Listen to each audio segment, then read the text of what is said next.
ሰውን ማመን ምን አድርጎ ነው? ቀብሮ ነው። ምክንያቱም ምጽአት ሌላ አይደለም። ምጽአት ኃጢአትን ተዋግቶ ድል ላልነሳ ሰው ሲኦል ነው።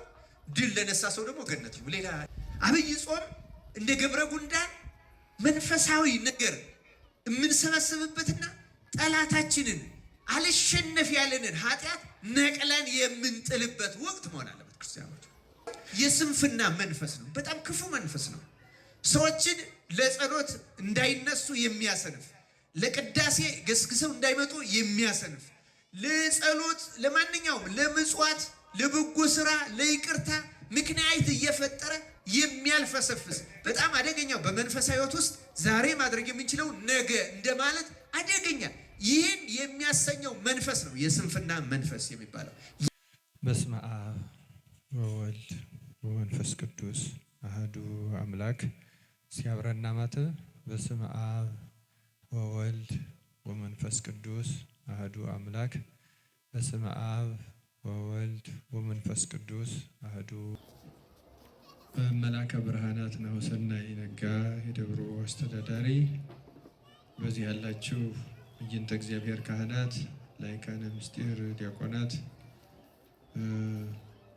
ለዚህ ጉባኤ የታደማችሁላችሁም አባቶች፣ ወንድሞች፣ እናቶች፣ እህቶች እንደምን ዋላችሁ? እንደምን አመሻችሁ? እንደምን ሰነበታችሁ? አሜን። ልዑለ ባህሪ እግዚአብሔር አምላካችን ስሙ ለዘላለም የተመሰገነ ይሁን። ዛሬ እንደ እግዚአብሔር መልካም ፈቃድ ጥቃቅን ፍጥረታት በሚል ርዕስ እንማማራለን። መነሻ የምናደርገው የመጽሐፍ ቅዱስ ክፍለ ምንባብ መጽሐፈ ምሳሌ ምዕራፍ 30 ቁጥር 24 እስከ 28 ያለውን ይሆናል። ይህን ክፍል እኔ አስቀድሜ በንባብ አሰማቸዋለሁ። እግዚአብሔር አምላካችን በቸርነቱ ለድህነታችን የሚጠቅመንን ምስጢር ይግለጽልን። በምድር ላይ 4 ጥቃቅን ፍጥረታት አሉ። እነርሱ ግን እጅግ ጠቢባን ናቸው። ገብረ ጉንዳን ኃይል የሌላቸው ሕዝቦች ናቸው። ነገር ግን በበጋ መኗቸውን ይሰበስባሉ። ሽኮኮች ያልበረቱ ሕዝቦች ናቸው። ቤታቸውን ግን በቋጥኝ ድንጋይ ውስጥ ያደርጋሉ። አንበጣዎች ንጉሥ የላቸውም። ሁላቸው ግን በመልካም ሥርዓት ይሄዳሉ። እንሽላሊት በእጅ ይያዛል፣ በነገስታት ግቢ ግን ይኖራል ይላል። ስለ ቃሉ የአምላካችን የእግዚአብሔር ስሙ የተመሰገነ ይሁን። እንደሰማችሁት ስለ 4ቱ ጥቃቅን ፍጥረታት መፍቀሬ ጥበብ ሶሎሞን በዚህ በመጽሐፈ ምሳሌ የመዘገበልን ነገር ከርዕሱም ከመጽሐፉ ስም እንደምንረዳው መጽሐፈ ምሳሌ በምሳሌ የሚያስተምር የሚናገር። ሶሎሞን ብዙ ጊዜ እንደምትሰሙት እንደምታውቁትም እግዚአብሔር ጥበብን የሚተካከለው ሌላ ሰው እንዳይኖር አድርጎ ጥበብን የሰጠው ሰው ነው። እግዚአብሔር ጥበብ የሰጠው ሰው እና ይህን ጥበብ ከተቀበለ በኋላ በድሏል እንደ ሰው። ግን ደግሞ ንስሐ ገብቶ ተመልሶ ከእግዚአብሔር እንደገና ሁሉ ከንቱ እያለ በእውነቱ እጅግ የሚደንቁ ምሳሌያዊ ነገሮችን ተናግሯል፣ አስተምሯል። እና በዚህ በመጽሐፈ ምሳሌ ምዕራፍ 30 ላይ በተለይ ስለ ፍጥረታት የማናስተውላቸው ፍጥረታት ለምን እንደተፈጠሩ ወይም ለሰው ልጅ መማሪያ እንደሚሆኑ እግዚአብሔር መቼስ ፍጥረትን አንዱ የፈጠረበት ዓላማ ለአንክሮ ለተዘክሮ ነው ማለት እያደነቅን ለመማር ከዚያ ለመማር ለማወቅ ስለሆነ ከዚያ የምንማርባቸውን የተለያዩ ፍጥረታት እያመጣ ይነግረናል።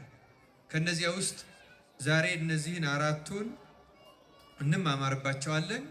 ልዩ የሚያደርጋቸው አንደኛ ጥቃቅን ናቸው፣ ሁለተኛ ከሁሉም እንደሰማችሁት እጅግ ጠቢባን ናቸው ይላል። እና ሰው ደግሞ በፍጥረቱ የከበረ ቢሆንም በተለይ ሕያዊት ነፍስ ያለው ስለሆነ መላእክትን በዚህ በነፍሱ ቢመስልም ከመላእክትም በላይ እግዚአብሔር በመልካችን እንደ ምሳሌያችን እንፍጠር ብሎ የፈጠረው አርአያ ሥላሴን ገንዘብ ያደረገ ፍጥረት ቢሆንም ከድቀተ አዳም ከአዳም መሳሳት በኋላ ግን መጥቶም ክርስቶስ ካዳነን በኋላ እንኳ ከዚያ ድካም ወጥመድ ማምለጥ እያቃተን በጥምቀት ያገኘውን ጸጋና ልጅነት ጠብቆ ማቆየት አልችል ብለን እንደገና በብዙ ድካም ውስጥ እንገኛለን። እውነቱን ለመናገር ሰይጣን ራሱን ክፉ አድርጎ ከእግዚአብሔር ተገፎ ቢወድቅም ኃይሉ እውቀቱ ስለተነሳው አሁንም የሚሰራው በጣም የረቀቀ ስራ ነው። ይሄ ማለት ምን ማለት ነው? ከእግዚአብሔር ቢጣላም ወደ ጥልቁ ቢጣልም ቢፈረድበትም ክፋትን ከራሱ በማንቃቱ ምክንያት ኃጢአትን ሞትን በማምጣቱ ምክንያት ወደዚህ ዓለም በማስገባቱ ምክንያት የተጣለ ቢሆንም ኃይሉ ግን አልተነሳው እና ክርስቲያኖች አሁንም በዚያ መንገድ ይሰራል እና ሰይጣን እንኳን ከነክፋቱ ሆኖ በዚያ ኃይሉና ትጋቱ እስካሁን ይሰራል። ሰው ግን በጣም ይገርማል። የተፈጥሮውን ያህል ማስተዋል አልችል ብሎ አሁንም በብዙ ድካም ውስጥ ይገኛል እና ይህንን ዛሬ ዕለቱ እንደምታውቁት ነገ ማን ነው የምንለው? በዓሉ ማን ነው ነገ?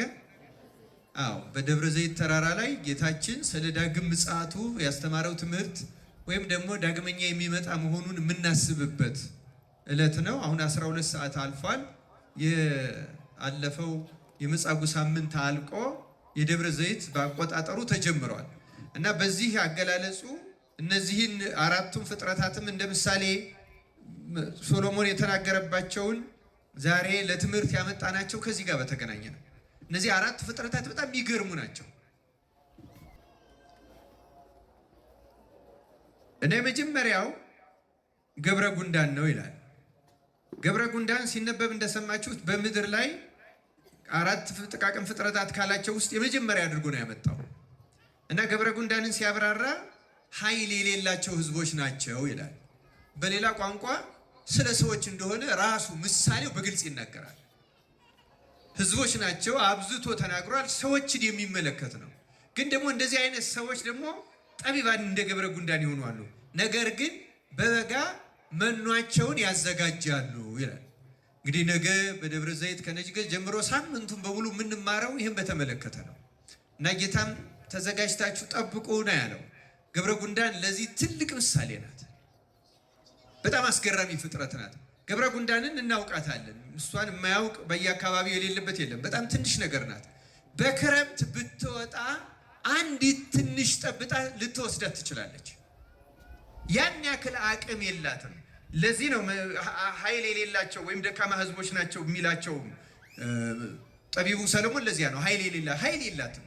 ውሃን የምትቋቋምበት የክረምትን ጎርፍ የምታቋቋምበት ምንም ኃይል የላትም።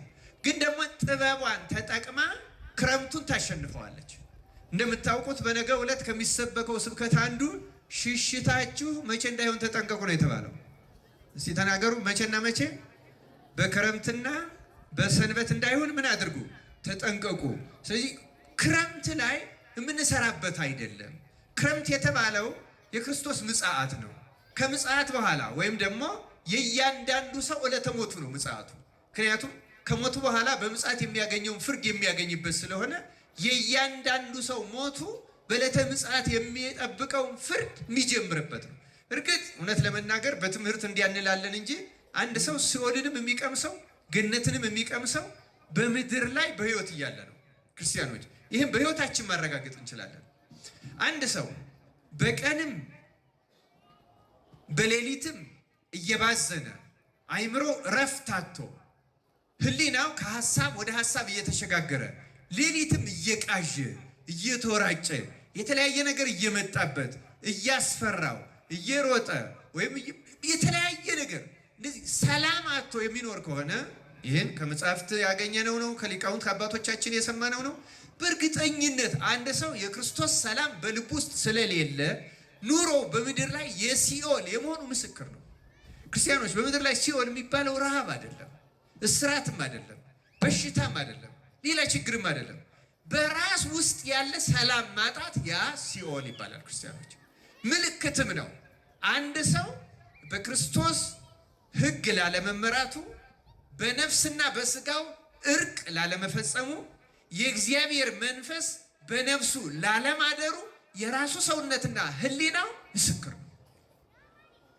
እንዲያውም አንዳንድ አባቶች በተለይ እነዚህ ጥንት 4ኛው ክፍለ ዘመን እና 6ኛው ክፍለ ዘመን ድረስ የነበሩ የገዳም አባቶች ሌሊት የምናያቸው የቅዠት አይነቶች ራሱ ይተረጉሟቸዋል። የምን ምሳሌዎች ናቸው? የምን መንፈስ ምሳሌዎች ናቸው ይላሉ። ለምሳሌ የእሳት፣ የግጭት፣ የተኩስ የነዚህ ምሳሌዎች የምን መንፈስ ምልክቶች ናቸው እያሉ ይተረጉሟቸዋል።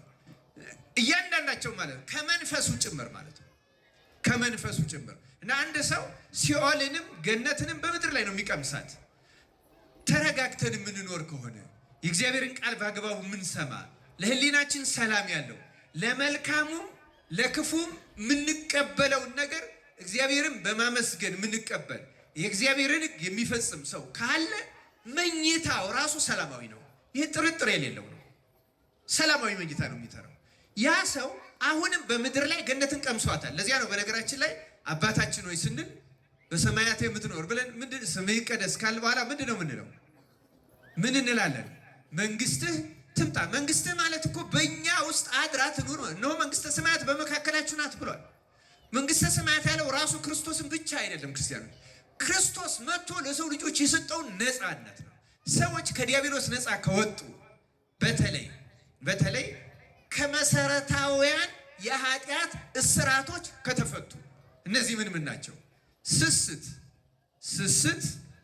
አልጠግባይነት ወይም ሆዳምነት፣ አብዝቶ መብላት፣ መጠጣት፣ መልበስ፣ ማጌጥ፣ በምድራዊ ነገር ለመደሰትና ለመርካት መጣር፣ አጠቃላይ ሆዳምነት ነው የሚባለው።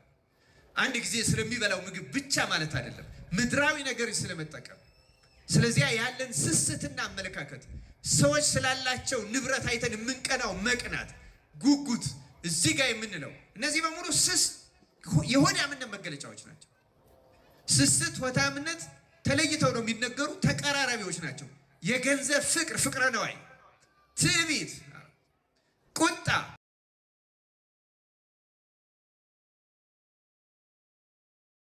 በገቢር የሚፈጸመው ብቻ አይደለም። ከዝሙት ጋር በተያያዘ ሕሊናችን የሚገጥመው ስቃይ እጅግ በጣም አሰቃቂ አርካሽ ኃጢአት ነው። ዝሙት አጎስቋይ ነው። በነገራችን ላይ ዝሙትንና ለካህናት በተለይ ደግሞ ጸብን ተጣልቶ መቀደስን እኩል ነው የሚታዩት። ተጣልቶ የሚቀድስ ካህን እና በዝሙት ውስጥ ሆኖ ክርስቲያን ነኝ ብሎ የሚያስብ ሰው እኩል በእግዚአብሔርና በራሱ ፊት ትልቅ አብርሃም በእኔና በአንተ መካከል ነው ትልቅ ገደል አለ እንዳለው ትልቅ የማያገናኝ መጋረጃ፣ ጥቁር መጋረጃ ነው ያለው።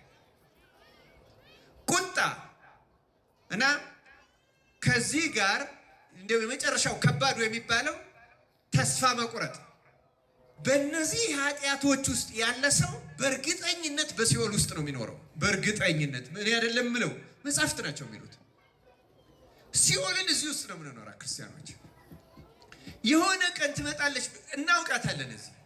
ለዚህ ነው አሁን ለምሳሌ የሆነ ሰው ሰደበን ብለን የሆነ ነገር ተደረግን ብለን ረፍት የምናጣው፣ ስለምንቃጠል የምንንገበገበው፣ ይቅር ማለት የሚያቅተን በእነዚህ የኃጢአት እስራቶች ውስጥ ስለታሰርን ነፍሳችን ስለምትሰቃይ ነው። ረፍት ታጣለች። በነገራችን ላይ እነዚህን ኃጢአቶች ተዋግቶ እግዚአብሔርን ምሕረት ለምኖ በእርጋታ የሚኖር ሰው ደግሞ የእግዚአብሔር መንግስት በውስጡ ያለች። ለዚያ ነው ጌታ መንግስት ትምጣ በሎ ያለው። ይቺ ከኃጢአት እስራት ተፈተን በዚህ ምድር ላይ በሰላም የምንኖርባት እማታስደንቀን፣ መከራም አያስደንቀውም። ለእነዚህ አይነት ክርስቲያን ደስታም አያስደንቀውም። በመጠን ነው የሚኖረው። ክርስቲያኖች ይችን የእግዚአብሔር መንግስት ውስጥ የመኖር ህይወት እንድናገኝ እግዚአብሔር በቸርነቱ ይርዳል። እውነቱ እግዚአብሔር ይረዳናል። እኛንን እንዲያውም ያልረዳ ነው። ንስሐ ባለመግባት፣ ከልብ ይቅር ባለማለት፣ እንደሚገባ በእግዚአብሔር ቃል ባለመመላለስ እና ክርስቲያኖች ተመልከቱ፣ ክረምት የተባለው ይህ ምጽአት ነው፣ ሞታችን ነው፣ ሲኦል ነው ሲባል ሩቅ አይደለም ነው ጉዳዩ፣ ሩቅ አይደለም። አሁን በህይወታችን የምንኖረው አብዛኛው ሰዎች እኔ አሁን ምልክቱን ብናገር አንዳንድ ጊዜ በዚያው በቴሌቪዥን ስለ በሽታ ሲነገር ወይም በመጽሔት ወይም በኢንተርኔት ተጽፎ ስናነብ የሆነ በሽታ እንዲህ ያህል ምልክት አለው እንዲህ ያህል ምልክት አለው እንዲህ ያህል ምልክት አለው ሲባል እኛ ውስጥ ያ በሽታ ያለብን የሚመስለን ጊዜ አለ አይደለም እንዴ? ምክንያቱም ቢያንስ የተወሰኑት ምልክቶች ስለምናያቸው። ሲኦልም እንደዛ ናት። በነገራችን ላይ ምልክቶቹን እናውቃቸዋለን አሉ። እዛ ውስጥ ያለን ሰዎች ሲኦል ውስጥ ነው ያለን አሁን ይመስለናል እንጂ ጭንቀት ውስጥ ያለን፣ ረብሻ ውስጥ ያለን፣ መንበዛበዝ ውስጥ ያለን፣ ከቤተሰብ ጋር እንኳን ሰላም የሌለን ሰዎች ሲኦል ውስጥ ነው ያለን። እግዚአብሔር ከዚህ ነፃ እንድንወጣ በቸርነቱ ይርዳን። ታዲያ ገብረ ጉንዳን ብልህነቷ ምንድን ነው? ይሄ ከመሆኑ በፊት ክረምት ከመምጣቱ በፊት መናዋን በበጋ ምን ታደርጋለች አለ? ትሰበስባለች። ገብረ ጉንዳን በመጽሐፍ ቅዱስ የሁለት ነገሮች አብነት ናት። አንደኛ ጊዜን የመጠቀም፣ ሁለተኛ የትጋት አብነት ናት። ለዚያ ነው በክረምት በበጋ መናዋን ትሰበስባለች ማለት መቼ ምን ማድረግ እንዳለባት ታውቃለች። ጌታም በእውነቱ ይህን በተመለከተ ሲያስተምረን እንደው በብዙ መንገድ ይህን የመሰለ ነገር ተናግሮናል። መጀመሪያ ስለ ገብረ ጉንዳን አንድ ተጨማሪ ከሶሎሞን ጥቅስ ላንብብላችሁ። መጽሐፈ ምሳሌ ምዕራፍ 6 ቁጥር 6 ላይ አንተ ታካች ወደ ገብረ ጉንዳን ሂድ፣ መንገዷንም ተመልክተህ ጠቢብ ሁን ይላል። መንገዷን ተመልክተህ ምን ሆን አለ? ጠቢብ እንድንሆን አምላካችን እግዚአብሔር ይርዳል። ገብረ ጉንዳን በጣም ጠቢብ ናት፣ በጣም ጠቢብ ናት። ሰዓቷን ታውቃለች፣ ምን ማድረግ እንዳለባት ታውቃለች።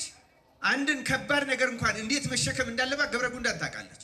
እና ክርስቲያኖች ገብረ ጉንዳን መንገዷን ተመልክተን ልንማርባት። አሁን ደብረ ዘይት ነው ስንል እንደተለየ ነገር አድርገን አይደለም መውሰድ ያለብን። ሁልጊዜም ሞታችንን ማሰብ አለብን። ሁልጊዜ የምንኖርበትን ህይወት ማሰብ አለብን። መቼ እንደምንጠራ አናውቅም። ከተጠራም በኋላ ደግሞ ነቢዩ ዳዊት በሲኦል የሚያመሰግንህ ማን ነው እንዳለ በሲኦል ንስሐ የሚገባ የለም። በሲኦል እግዚአብሔርን የሚያመሰግን የለም። በሲኦል የሚመጸውት የለም። በሲኦል የሚያመልክ የለም። በሲኦል የሚሰግድ የለም። በሲኦል የሚያለቅስ ብቻ ነው ያለው። አሁን በምድርም ላይ የምናለቅሰው ምሬት ብቻ። ለምሳሌ አሁን ምልክቶቹን ስንል ትንሽ ምልክቶቹን አንዳንዶቹ ምልክቶች ጨምር አድርጌ መናገር እችላለሁ።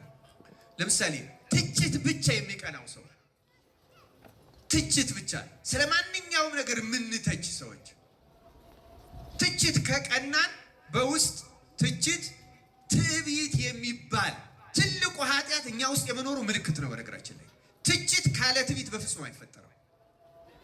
ራስን የተሻለ አድርጎ የተሻለ አዋቂ አድርጎ የማየት ምልክት ነው። እና እንደዚህ አይነት ነገሮች ምልክቶች ናቸው። ብዙዎቹ መዘርዘር ይቻላል። ቅድም እንዳለ ጊዜን ወደዚያ እንዳይወስድብኝ እያልኩ ነው እንጂ እና ገብረ ጠቢብ ሁን ሲባል ማስተዋል፣ መቼ ምን ማድረግ እንዳለብን ማወቅ። አሁን ዛሬ ንስሐ መግቢያችን ጊዜ ነው። በጎላ በተረዳ ነገር እንደ ደብረ ዘይት እንደ ጳጉሜ እንደዚህ ባሉት እናክብረው እንጂ በማንኛውም ጊዜ ክርስቲያን ይህን ነገር ማሰብ ያስፈልጋል። ሁለተኛ የገብረ ጉንዳን ምሳሌነቷ ትጋት ነው። ክርስቲያኖች ስንፍናን ቅድም ከዋና ዋና ኃጢአቶች አልዘረዘርኩትም። አንዱ ስንፍና ነው። በነገራችን ላይ ስንፍና ኃጢአቶች እንግዲህ በብዙ አይነት መንገድ እየተከፋፈሉ ትምህርት ሊሰጥባቸው ይችላል። ለምሳሌ መጽሐፍ ቅዱስ ላይ ቅዱስ ጳውሎስ ይመስለኛል ይቅርታ የማይገባው ኃጢአት ብሎ የሚናገረው አለ። ይቅርታ የሚገባቸው ኃጢአቶች አሉ። ይቅርታ የሚገባቸው ማለት አሁን ስንናዘዝ ሁሉ ማይሰራ ኃጢአት እግዚአብሔር ይፍታ ሲባል በቀላሉ ሚስተሰረዩ አሉ። ግን ተናዘንባቸው ንስሐ ገብተንባቸው ቀኖናችንን ፈጽመን እንኳን ክርስቲያኖች ቀኖናችንን ፈጽመን ስላለፈው ይቅርታ አግኝተን ግን ያ ኃጢአት ከኛ ውስጥ ስሩን ስላልነቀለ ጉቶ ስላልተነቀለ ደግመን እየሰራ ነው ከኛ ጋር ተጣብቆ የሚኖር የኃጢአት አይነት ያ ይቅርታ የማይገባው በሌላ ቋንቋ ይቅርታ የሌለ ሆኖ ሳይሆን ጉቶ ተነቅሎ ካልወደቀ ዘሩ ፈጽሞ ከኛ ልቡና ካልጠፋ ካልተወገደ ለስጋው ደግሞ የማያበቁ ናቸው። አሁን ቅድም የዘረዘርኳቸው ከነዚያ ውስጥ ቅድም ያልዘረዘሩት አንዱ ስንፍና ነው። ስንፍና ልክ እንደ ስስት ልክ እንደ ዝሙት ትልቅ ኃጢአት ነው። መንፈሱም በጣም ከባድ ነው። ለምሳሌ የስንፍና መንፈስ የቀትር ጋኔን ይባላል። መዝሙር 90 ላይ ያለ ከቀትር ጋኔን አትፈራም ይላል። ለምሳሌ ዘይሐድር በረድኤተ ልዑል ወይነብር ውስተ ጽላሎቱ አምላከ ሰማይ ይብሎ ለእግዚአብሔር ምስካየ ወጽዮናይ አንተ።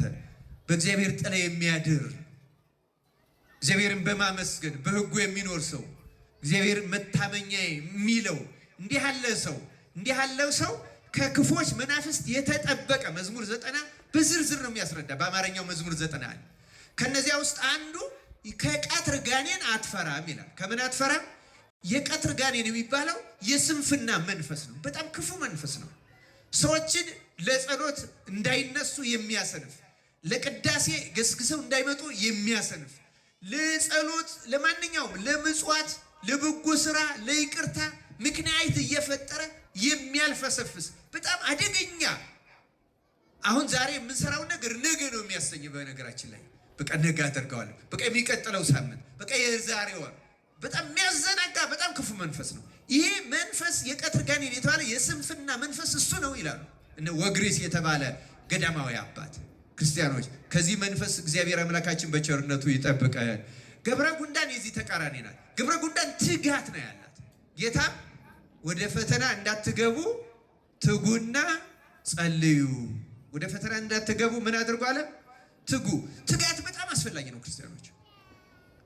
ብዙ ጊዜ አሁን እንደዚህ ቤተክርስቲያን ውስጥ ገብተን የእግዚአብሔርን ቃል ስንማር እና የእግዚአብሔር ቃል ነፍሳችንን ሲመረምርና ኃጢአታችንን አጉልቶ ሲያሳየን ቸርነቱን በተለይ ጠባቂ መላካችን ደግሞ ሲረዳን የእግዚአብሔር ጠባቂ የተመደበልን ጠባቂ መላክ ሲረዳን አንድ ሰው እግዚአብሔር ሲረዳው ቁልጭ ብሎ የሚታየው የራሱ ኃጢአት ነው። የሰው ኃጢአት አያይ።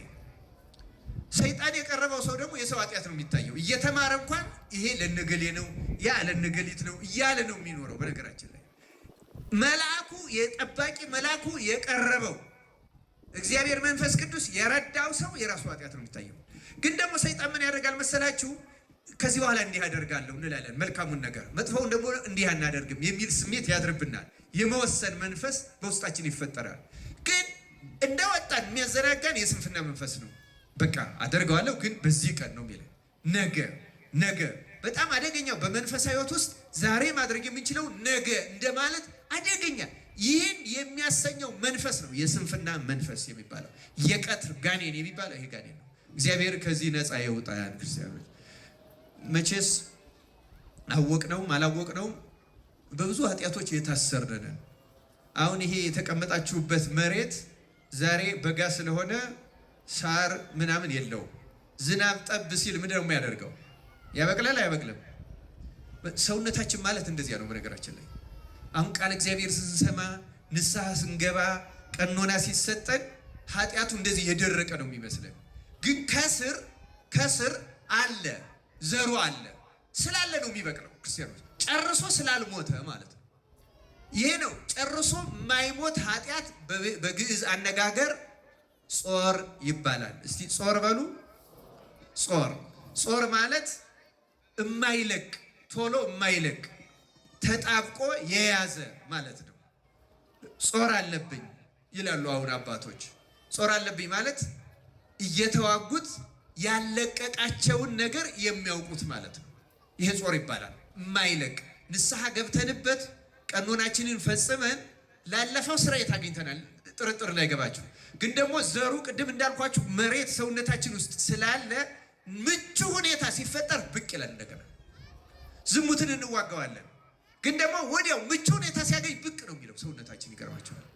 እንዲሁም ስለ ዝሙት አባቶች የሚናገሩት አንድ አባባል አለ በሀገራችን። ሰውን ማመን ምን አድርጎ ነው? ቀብሮ ነው ይባላል። እና አሁን ሰው ተንኮለኛ ነው ለማለት እያደረግን እየወሰድ ነው። ግን በመጽሐፍተ መነኮሳት ዜና አበው ላይ ያለ ነው። በነገራችን ላይ ይሄ ዜና አበው ላይ ያለ ታሪክ ነው። እና ዜና አበው ላይ ያለ ታሪኩን በጣም አስገራሚ ነው። ሰውን ማመን ቀብሮ ነው የሚባለው ለምንድን ነው?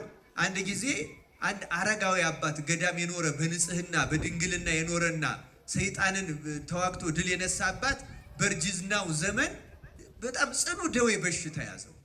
ጽኑ ደዌ በሽታ ይዘው። በነገራችን ላይ በሽታ አንዳንድ አይደለም ብዙ በሽታ በጣም ሰውነታችን የሚያደክም ካልሆነ ታሞ መተኛት የዝሙት መንፈስን ራሱ ይቀሰቅሳል ይላሉ አሁን። ምክንያቱም የሌላ ሰው መጎብኘት ይፈልጋል ሰውነታችን፣ በሌላ ሰው እንክብካቤ የመፈለግ የመያዝ የመታቀፍ ፍላጎት ያመጣል። አንዳንዱ በሽታ አውቆ ነው ሰይጣን እንደዚያ የሚያደርገው እና በዚያው አታሎ እየጣለ ሄዳል። እና ይሄ መነኮስ እንዲህ ያለ ነገር ሲገጥመው የገዳሙ አባቶች እዚህ ገዳሙ ምግብ ለበሽተኛ አይሆንም። ታውቃላችሁ በእኛ በትልልቅ ገዳማት አሁን እንደ ዋልባ ባሉት እንደ ማህበረ ስላሴ በሌሎቹ ሞፈር ቤት የሚባል አለ። ሞፈር ቤት ማለት ምን ማለት ነው? ከገዳሙ ቅጥር ውጭ ለምሳሌ በገዳሙ በዋልባ ቋርፍ የሚበላ ከሆነ አንድ የገዳሙ አባት ቢታመም ሞፈር ቤት ማለት አዝመራ ተዘምሮ እንደ እህል ተጋግሮ ወጥ ተሰርቶ የሚበላበት ማለት ነው። እዚያ ወስደው አብልተው ያድኑታል ማለት ነው። ልክ እንደዚያ ያደርጉታል ማለት ነው። ምክንያቱም እንደ ልደት እንደ ትንሣኤም ሲሆን ሄደው ይፈስኩበታል። በተለየ ሁኔታ ገዳሙ የተለየ ቃል ኪዳን ኖሮት ያ ከገዳሙ የታዘዘው መቁንን ብቻ የሚበላበት ሲሆን በዚያ ለመነኩሴው የተለየ ነገር አይደረግለትም። አንዳንዱ እንደዚህ የሌለው ደግሞ ምን ያደርጋሉ? ወደ መንደር ይወስዷቸውና ከምዕመናን አስጠግተው ምግብ በልተው ታክመው እንዲድኑ ያደርጓቸዋል። ታዲያ ይህንም ሽማግሌ መነኩሴ በጣም ያረጀ የደከመ መነኩሴ ወደ መንደር ወሰዱት እና አንዲት ሴት ክርስቲያን አግኝተው ከእሷ አስጠግተው 2-3 ቀን ጠበቁት። አሁን አባታችን እሷ ምግብ እየሰራች ሰጥታህ እንድትድን እንፈልግ ነበረ። እኛ እዚህ እንዳንሰነብት ጾር ይነሳብናል። ጾር እየሰማችሁ ነው አይደለም? ስለ ጾር ነው እየነገር። አንተንም ትህተንህ እንዳንሄድ ጾር እንዳይቀሰቀስብህ ፈራን። በአብዛኛው በግዕዝ ጾርን ለዝሙት ይሰጡታል። እንዲሁ የታወቀው ስለሆነ ነው እንጂ ሁሉም ጾር ነው። ማይለቅ ተጣብቆ የሚኖር ሁሉ ጾር ነው የሚባለው።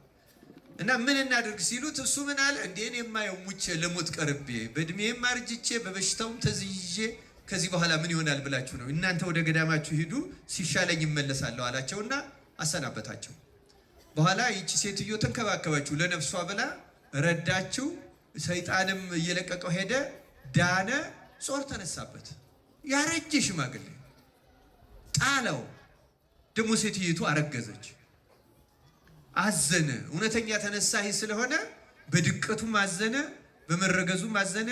እስከምትወልድ ጠብቆ ልጁ ከተወለደ ክርስትና ከተነሳ በኋላ ልጁን ሽኮኮ ብሎ ወደ ገዳሙ ተመለሰ። ወደ ገዳሙ ተመልሶ ንስሐ ሲገባ ምንድን ነው ያደረገ?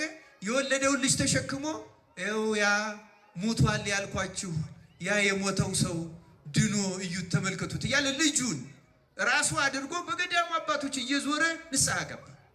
የዛ ጊዜ ነው ለካስ ሰው ማመን ቀብሮ ነው። ሞቷል እኮ ሰውየው፣ ግን ስላልተቀበረ ተነሳ፣ ዳነ፣ ለድቀት ደረሰ።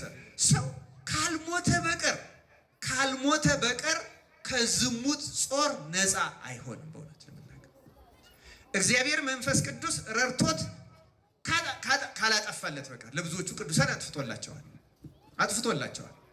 አሁን በግብፅም አንድ ሌላ አባ ገብርኤል የሚባል ፓትርያርክ፣ እንደውም ስንክሳሩ ታሪኩ በዚህ በየካቲት ወር ነው፣ ቀኑን ረሳሁት እንጂ በጣም ትልቅ ተአምር የሚያደርግ ጸጋ የተሰጠው ትልቅ መናኝ ነበር።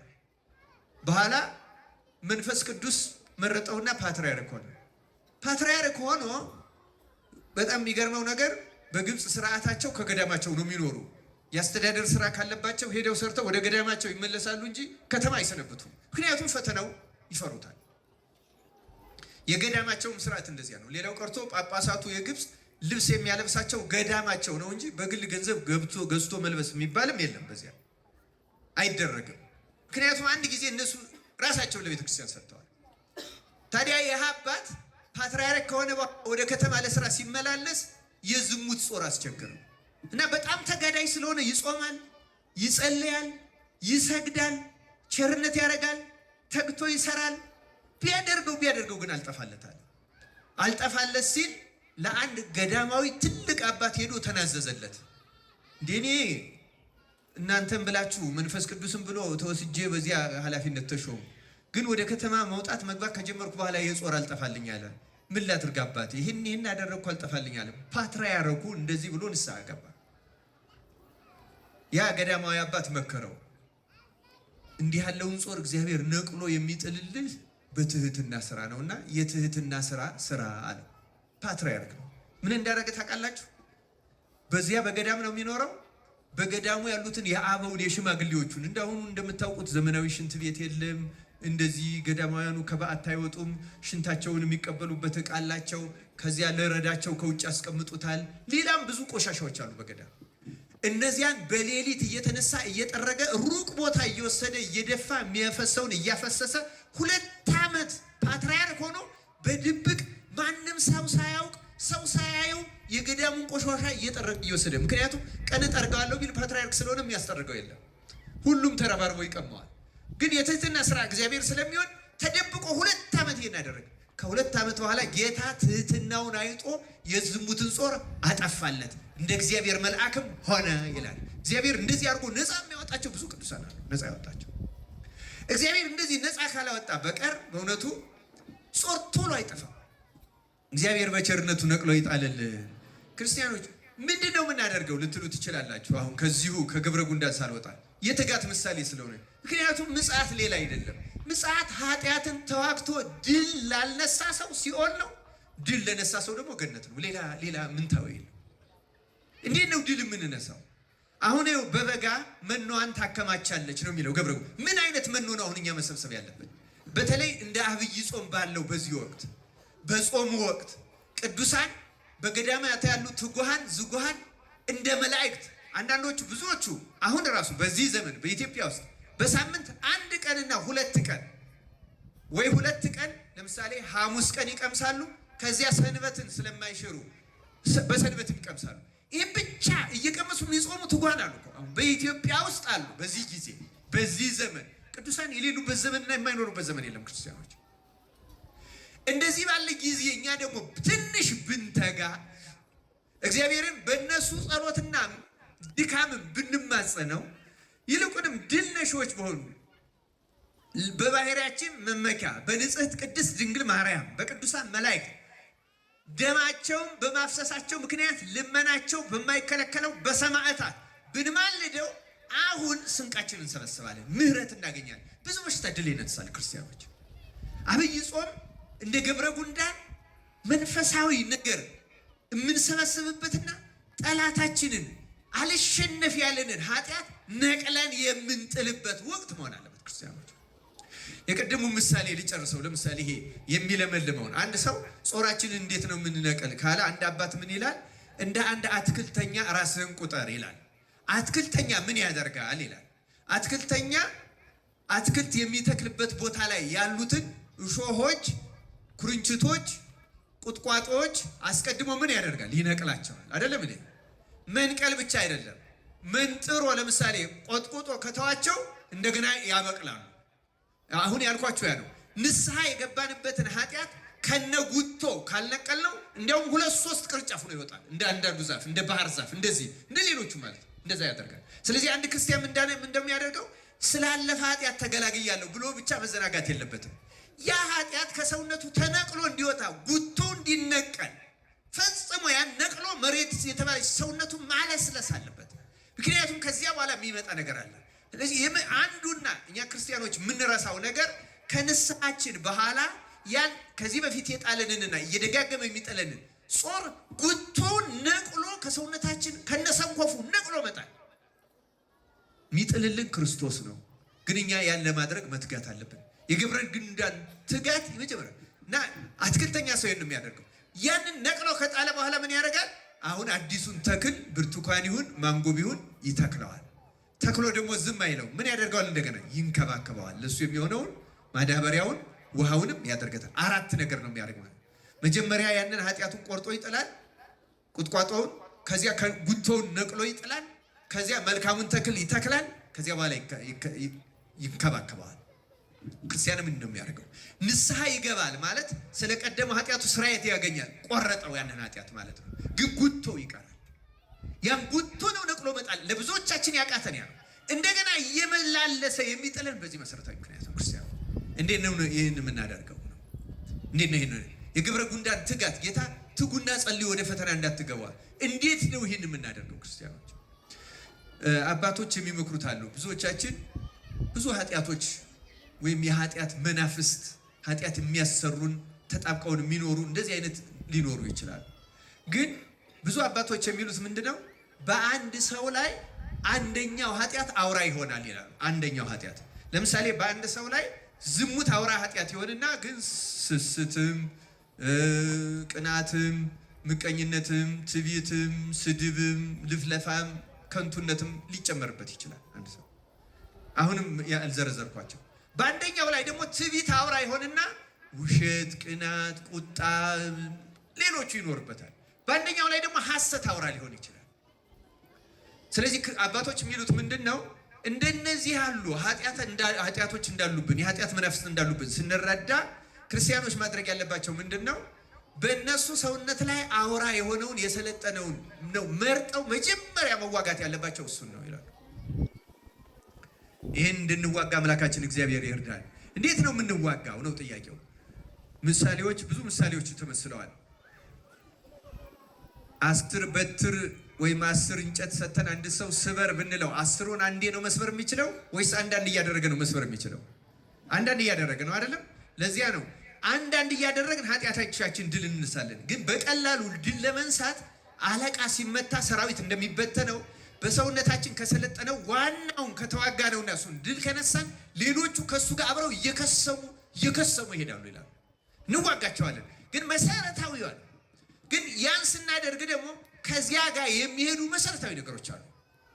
ለምሳሌ ዝሙት የሰለጠነበት ሰው ቢኖር ማድረግ የሚገባው ነገር አለ። ንስሐ መግባት ብቻ አይደለም ያን የሚነቅልለት። ተመልከቱ፣ ከዚህ ጋር የሚሄዱ ከዝሙት ጋር የሚሄዱ መሰረታዊ ነገሮችን ማጥናት አለበት። ዝሙትን የሚያባብሱ መሰረታዊ ነገሮች ምንድን ናቸው? የመጀመሪያው መብል መጠጥ ነው። ዝሙትን የሚያባብሰው ቅዱስ ወግሪስ ይላል በመጽሐፈ ወግሪስ ላይ እንደተጻፈው እንጨቱን ከቆሰቆስ እሳቱ የበለጠ ይነዳል ይላል። አንድ ሰው መብል መጠጥ ከጨመረ ዝሙት ይቀጣጠላል፣ የማይቀር ነገር ነው። እና እሳቱን ማቀዝቀዝ የፈለገ ሰው እንጨቱን እንደሚቀንስ የምትበላውና የምትጠጣውን ቀንሰው መጥነው ይላል።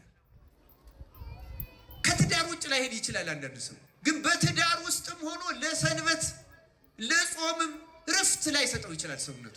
እንዲህ ያለ ሰው እንጨቱን መቀነስ አለበት፣ ምግቡን መቀነስ አለበት። በጣም የተመጠነ በተለይ በጾም ወቅት።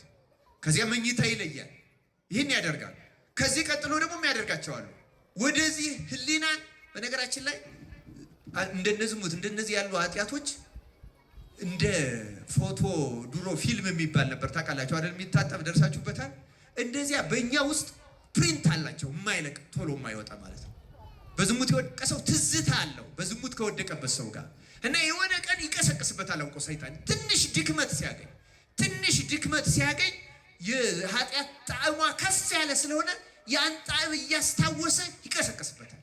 ስለዚህ ያን ነቅሎ እንዲጥል ምግቡን መቀነስና ሰውነቱን ማድከም ብቻ ሳይሆን ወደዚህ ሊቀሰቅሱ የሚችሉ ቴሌቪዥን ድራማ ሊሆን ይችላል፣ ፊልም ሊሆን ይችላል፣ ልቦለድ ሊሆን ይችላል። በፍጹም ያን ነገር ሊያበረታቱ የሚችሉ ነገሮች በሙሉ ቆርጦ ነቅሎ መጣል አለበት። ከዚያ በኋላ ደግሞ ብቻን ከተቃራኒ ጾታ ጋር መገናኘት ማቆም አለበት። እንዲያውም ለመነኮሳት ሲሆን አባቶች የሚያዙት ሕፃናት ልጆችም ሁሉ ማጫወት የለበትም ነው። ይቀሰቅሳል ጾር በርሱ ራሱን ያን ያክል። ምክንያቱም የኛ መጽሐፍቶቹ ራሱ ይናገራሉ። ለምሳሌ ከሴት ርቆ ንጽ ጠብቆ ነው የሚለው። ከሴት ካለ ርቀት አይጠበቅም፣ ውሸት ነው። ሰው ከምክንያቶቹ ሳይርቅ ከኃጢአቱ ርቃለው ቢል እሳት ገለባን እሳት ላይ አድርጎ አይቃጠልም አይነካውም እንደሚል ያለ ሞኝ ሰው ነው። ከሁኔታዎቹ መጠበቅ አለበት፣ መራቅ አለበት። ይህንን እያደረገ ጠንካራ ጾም እየጾመ እየሰገደ ጌታ ኢየሱስ ክርስቶስ ሆይ እኔን ኃጢአተኛውን ይቅር በለኝ፣ ከዚህ ከታሰርኩበት እስራት ፍታኝ። ተሰሙት እንደሆነ ሁልጊዜ ካህናት የሚሉት እማእሰረ ኃጢአት፣ ከኃጢአት ማሰሪያ ማን ይፍታ ነው የሚሉት። ማሰሪያ በነገራችን ላይ ኃጢአት ማሰሪያ አላት።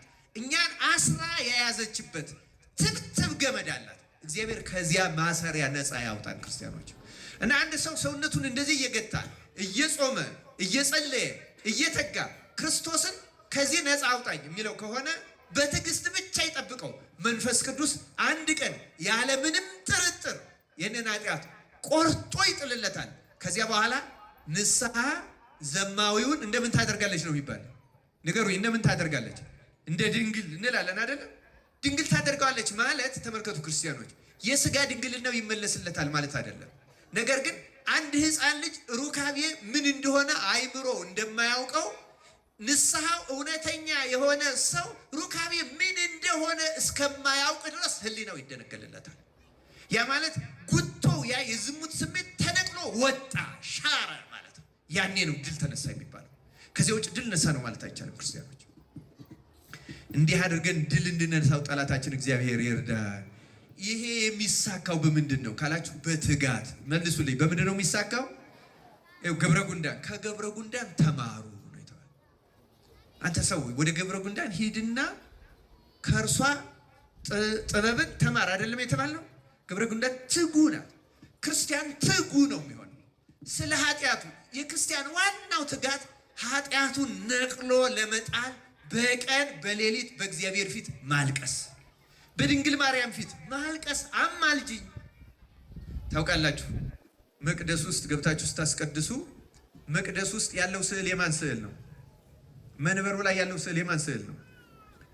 በኦርቶዶክስ ትውፊት መሰረት የቅድስቱ ግድግዳው ዙሪያውን የቅዱሳን ስዕል ይሳላል። ያን የምናደርገው ለምንድን ነው? በቅዳሴ ጊዜ በገባሬ ሰናይ ቄስ በኩል ራሱ ኢየሱስ ክርስቶስ ሊቀ ካህናት ሆኖ ራሱ ካህኑ እንደሚለው ወረስዮ እንደሚለው ወሚጦ እንደሚለው ወባረክ እንደሚለው የሚያደርገው ገባሪው ክርስቶስ ነው። ገባሪው ምክንያቱም የአዲስ ኪዳን አማናዊ ሊቀ ካህናት ኢየሱስ ክርስቶስ ስለሆነ ገባሪው ክርስቶስ ነው። ገባሪው ማለት ህብስቱን ወይን አድርጎ የሚለውጠው ማን ነው? ክርስቶስ ነው። መንፈስ ቅዱስ ወይም የሥላሴ አንድነት ስራ ነው። ግን በሊቀ ካህናትነት ክርስቶስ ነው እና ክርስቶስ በሚሰየምበት ጊዜ ከመቤታችን ጀምሮ ቅዱሳን በሙሉ ይገኛሉ እና እኛ ደግሞ በቤተ ክርስቲያን ተገኝተን ነቅተን ተግተን ሳናዋራ ልቡናችንን ሳናባክን የምንጸልይ ከሆነ አሁን በአራተኛውም ነጥብ አነሳዋለሁ። በዚያ ጊዜ ቅድስት ቤተ ክርስቲያን የምትባለው የዚህ ስብስብ አንድነት ናት። የማን የሊቀ ካህናት የኢየሱስ ክርስቶስ፣ የንጽሕት ድንግል ማርያም፣ ድል የነሱ ጻድቃንና የመላእክት። ለዚያ ነው መልካ ቁርባን ላይ ሰላም ለኪ ብለን ሰላም ለክሙ ጻድቃን ወሰማዕት ላይ ረፍክሙ በሃይማኖት። በዚህ ደግሞ በዕለቱ የመታሰብ ያላቸውም ሰላም ለክሙ ጻድቃን ዛቲ ዕለት ኩልክሙ እድዋንስ በባስማትክሙ የምንላቸው በዕለቱ መታሰቢያ የተደረገላቸው ደግሞ በዕለቱ ተገኝተው የተለየ ምልጃ ያማልዳሉ። የዚህ የቅዱሳን ህብረት ናት። ስለዚህ የዚህች አንድነት ስለሆነች የመቅደሱ ውጩ በቅዱሳን ስዕል ይከበባል። ክርስትና የሕያዋን በዚህ ያለን የተነሳ ሀያን ኃጥአንና ድል የነሱ ጻድቃን የመላእክት ህብረት ናት። የመቅደሱ ዋናው ሳንቃ ቀኝና ግራ ላይ የቅዱስ ሚካኤልና የቅዱስ ገብርኤል ይቀረጻል። ከጥንት ጀምሮ ያለ የትውፊት ነው። ለምን? ከመጀመሪያ በሰማይ ሳጥናኤልን ድል የነሱትና የመጀመሪያዎቹ አቀብተ እምነት እነሱ ስለሆነ ሃይማኖትን የጠበቁ ስለሆኑ መቅደሱ ደግሞ የእውነተኛ ሃይማኖት መገለጫ ስለሆነ የመቅደሱ በር ላይ የዋናው በር ወደ ምዕራብ ያለው የዚያ በር ሳንቃው ላይ የሚቀረጹት ሚካኤልና ገብርኤል ብቻ ናቸው። ሌላ አይቀረጽም። ውስጥ ያለችው ግን እመቤታችን ብቻ ናት። የመቅደስ አሁን አንዳንዶቹ ገንዘብም ስላላቸው ያስላሉ እንጂ አይሳሉም። ለምን? ውስጡ ቅድስተ ቅዱሳኗ ክርስቶስ ብቻ የገባባት አንደኛዋ መስቀል መሰዊያው የመስቀል ምሳሌ ነው። ስለዚህ በዚያ ማንም አይሳለም። እመቤታችን ግን ሁለተኛዋ ቅድስተ ቅዱሳን እሷ ናት። ከእርሷ ስለሆነ የሐዲስ ኪዳን ኪሩቤል ስለሆነች ብቻ ሳይሆን ከእሷ ነው የሆነው እና ጌታ አባ ሕርያቆስ እንዳለው ምስራቅንና ምዕራብን ሰሜንና ደቡብን አየ አሻተተ እንዳንቺ ያለ አላገኘም ስለተባለ እመቤታችን በኦርቶዶክሳውያን አምልኮ ውስጥ የመጨረሻው መካከል የመቅደሱ መካከል የመሰዊያው ላይ ብቸኛ የምትቀመጠው እመቤታችን እሷን አይተህ ተመልክተህ ማረን ለማለት ነው።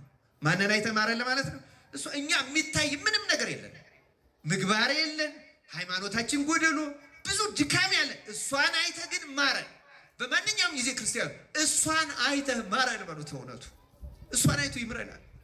እሷ ናት መመኪያችን ክርስቲያኖች። ይህን ይዞ መማፀን መትጋት ለአንድ ክርስቲያን እጅግ አስፈላጊ፣ በተለይ በአብይ ጾም ክርስቲያኖች ማታ ለምንድን ነው ሳንጸልይ የምንተኛው?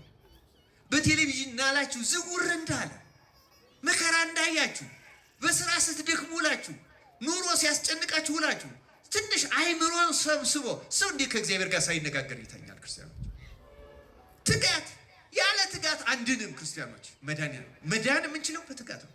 እዩ ከገብረ ጉንዳን ተማሩ፣ ጠቢብ ሁኑ፣ ትጉ። አሁን ነው ማድረግ የምንችለው ክርስቲያኖች። እንዴት በአብይ ጾም ያልተሰበሰበ አዝመራ የነፍስ አዝመራ መቼ ይሰበሰባል? ሲንገሩ ይህ እኮ በጋው ነው። አዝመራ መሰብሰቢያ አሁን ነው። የጸሎቱ ሰዓት አሁን ነው። የስግደቱ ሰዓት አሁን ነው። የምጽዋቱ ሰዓት አሁን ነው። ሌላ ጊዜ አይደረግም ማለት ነው። ይሄ ደግሞ ወፈንፋደሰ መድረሻው ይሄ ነው። እንግዲያ እህል የሚጠበቀው በመሰብሰቢያው አይደለም። እንደተዘራ ከመዘራቱ በፊት መሬቱ ይለሰለሳል፣ ተዘርቶ ይጠበቃል፣ ይታረማል፣ ከአራዊት ከሌላም ይጠበቃል። በፍሬው ጊዜ ይሰበሰባል። ያ የሚሰበሰበው በእያንዳንዷ ወቅት የምታስፈልገው ገበሬ ወቅቷን ጠብቆ ይዘራል። ገብረ ጉንዳን እንኳን ወቅት ጠብቃ ታደርጋል። እንዴት ክርስቲያን በአብይ ጾም ይዘላዘላል? አሁን ሰለጠነ በምንለው ዓለም አሁን የምስራቅ ኦርቶዶክሶች በአብይ ጾም ሙቪ የሚባል አያዩ፣ ድራማ ምናምን የሚባል አያዩ። እነሱ በነገራችን ላይ የወይራ ዘይት ኦሊቭ ኦይልም አይመገቡም በዚህ ጾም። ቀላል አይደለም። ክርስቲያኖች ሃይማኖት ዋዛ ትጋት ይፈልጋል። ይህን ከገብረ ጉንዳን እንድንማርና እንድንተጋ አምላካችን እግዚአብሔር ይርዳን። ስለዚህ መሰረታዊ ነገሬ ትጋታችን ምንድን ነው? ጾሙ ጸሎቱ ለምንድን ነው ካል ዋና አስሮ የያዘንን በነፍሳችን ላይ የሰለጠነ አውራውን ኃጢአት ቆርጦ መጣል። ለምሳሌ ሐሰት ወይም መለፍለፍ፣ ዝም ብሎ በማይመለከተው ማውራት፣ እንደዚህ ማለት መተቸት ያስቸገረው ሰው ደግሞ ካለ ይህንን ነቅለጥ አለልኝ እያለ እየጾመ እየሰገደ ሲም እግዚኦ አቃቤ ላፎ የሚለውን 41 ጊዜ አቤቱ ላፌ ጠባቂ ሹምለት፣ ላፌ ጠባቂ ሹምለት፣ ላፌ ጠባቂ ሹምለት የሚለውን 41 ጊዜ እየሰገደ መለፍለስ። ሰው ሲያገኝ ማውራት የማያስችለው ከሆነ ከሰው ጋር ግንኙነቱ መቀነስ፣ ስራዬ ብሎ ሆነ ብሎ ይቅርታ እየጠየቀ እንደዛ ካልተደረገ አይዳንም። ክርስቲያኖች ድነት በምድር ላይ ነው። ገነትንም እዚሁ ነው፣ ሲኦልንም እዚሁ ነው የምንቀምሰው። ክርስቲያኖች አምላካችን እግዚአብሔር እንድንተጋና እንደው በእውነቱ የእሱን ቸርነት አግኝተን ከኃጢአት ማሰሪያ ለመፈታት ያብቃል። ሶሎሞን መጽሐፈ ምሳሌ ምዕራፍ 12 ቁጥር 27 ላይ ለሰው የከበረ ሀብት ትጋት ነው ይላል። እስቲ ተናገሩ። ለሰው የከበረ ሀብት ትጋት ነው። በቃ ሀብት ማለት ትጋት ነው። ክርስቲያኖች እውነት ለመናገር በምድራዊም ሀብት የተጋ ሰው ያገኛል፣ የሰራ ሰው ያገኛል። ማደጉ አይቀርም፣ መለወጡ አይቀርም። ትጋት ያለው ሰው ከኃጢአት ማሰሪያ መፈታቱ የማይቀር ነገር ነው። ትጋት ያለው ሰው ቅዱሳት መጻሕፍትን የሚሰማ እያነበበ ማታ አሁን ብናነብ ትንሽ በተለይ ማታ የሚመከረው ወንጌል ነው። ወንጌልን በተለይ ከማቴዎስ 5 ጀምሮ ያሉትን ብታነቧቸው እነዚህ መሰረታዊ ሕጎች እንደዚህ የሚሉት ይህን እኮ ነው ያልፈጸምኩትም ጌታ ሆይ ይቅር በለኝ፣ ይህንንም ተላልፌዋለሁ ይቅር በለኝ የሚል ሰው ትልቅ ንስሐ ነው የሚፈጽመው። እንደዚያ ብሎ ጸልዮ ቢተኛ ተጸጽቶ ቢተኛ ሌሊቱም ሰላም ይሆንለታል። ክፉዎች መናፍስትንም ያባራቸዋል፣ ድል ይነሳቸዋል። እንደዚህ ተግተን ተዋግተን ድል ለመንሳት አምላካችን እግዚአብሔር ይርዳን። ሌሎቹን አሳጥሬ እናገራለሁ። ጌታ እንግዲህ በነገው በደብረ ዘይቱ ትሰሙታላችሁ። ማንም የማይሰራባት ሰዓት ትመጣለች ይላል አይደለም? መትጋት ፈልገን መትጋት የማንችልበት ጊዜ ይመጣል። ክርስቲያኖች አሁን ጤና ሳለ፣ አሁን ጉልበት ሳለ፣ አሁን ሁሉ ነገር ሳለ ድካም ያለበት ሽማግሌ የሆነ በሽታ ያለበት ለራሱ የሚበቃ ትጋት መትጋት ይችላል። ምንም ይህን እናደርግ አምላካችን እግዚአብሔር ይርዳን። ሁለተኛዎቹ ጥቃቅን ፍጥረታት ውስጥ የተዘረዘሩት ሽኮኮዎች ናቸው። ሽኮኮዎች ያልበረቱ ናቸው ይላል። ያልበረቱ ህዝቦች ናቸው። እኛም ደግሞ እንደምታውቁት ክርስቲያኖች በጾም አልበረታንም፣ በጾም አልበረታን፣ ያልበረታን ነን አይደለንም? ብርቱዎች ነን ወይስ ደካሞች ነን? ደካሞች ነን። ያልበረቱ ሰዎች ነን። ይሄ የታወቀ ነገር ነው። ግን ምን አለ? ሽኮኮዎች ያልበረቱ ህዝቦች ናቸው አለና መኖሪያቸውን ግን በቋጥኝ አለት ውስጥ ያደርጋሉ አለ። ሽኮኮ በጣም ትንሽ ናት።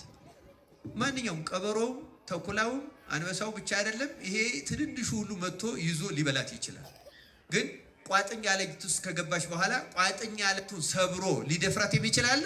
የለም። ስለዚህ እኛ ደካሞች መሆናችን በእውነቱ ጠላታችንን ላለማሸነፍ ምክንያት አይሆንም። እኛም ደግሞ እንደዚህ የምንጠጋበት አለት አለ። ያ አለት ማን ነው? ቅዱስ ጳውሎስ አንደኛ ቆሮንቶስ ምዕራፍ 10 ቁጥር 4 ላይ ሁሉም ይከተላቸው ከነበረው ከዚህ አለት ጠጥተዋል፣ ያም አለት ክርስቶስ ነበረ ይላል። ያም አለት ማን ነበረ? ስለዚህ ተመልከቱ፣ መፍቀሬ ጥበብ ሰሎሞን የሚለን እኛ ሰዎች ደካሞች ነን፣ ያልበረታንን። ግን ክርስቶስ ውስጥ የምንደበቅ ከሆነ በእውነቱ በተኩላም በቀበሮም በአንበሳም በሌላም የተመሰለ አውሬው ዲያብሎስ ይፈልግ ያህል ቢያጋሳ ነፍሳችን ጨርሶ ወስዶ ሊያጠፋት አይችልም። ሮጠን ማን ጋር መጠጋት አለብን? ክርስቶስ ጋር።